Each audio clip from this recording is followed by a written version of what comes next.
আসসালামু আলাইকুম। তো আপনাদের আমি আমাদের ব্রুট মাছগুলো দেখানোর চেষ্টা করতেছি। আপনারা যারা অরিজিনাল চাষি আপনারা সবাই জানেন যে আসলে ব্রুট মাছ যদি ভালো হয় তাহলে অবশ্যই সেই মাছটা কালচারে দিলে আপনারা লাভবান হতে পারবেন। আমরা আমাদের হ্যাচারিতে প্রত্যেক বছরে আমরা নিজেরাই ব্রুট মাছ লালন পালন করে থাকি। আপনারা যে আমাদের হাতে এই মাছগুলো দেখতে পাচ্ছেন এগুলো হচ্ছে আমাদের হ্যাচারির পুরুষ ব্রুট মাছ, পুরুষ মাছ।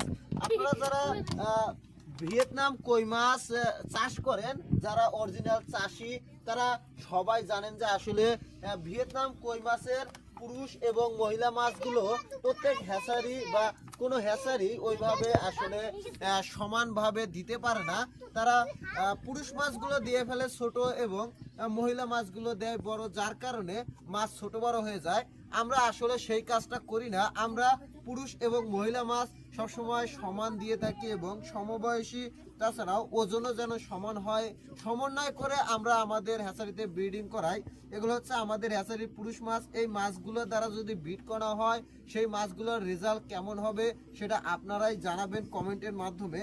আপনারা যারা অরিজিনাল চাষি আছেন সবাই এই ভিডিওটা দেখে আসলে আমাকে জানাবেন যে আসলে আমাদের ব্রুট মাছগুলো আসলে কেমন, কোয়ালিটিফুল আছে কিনা।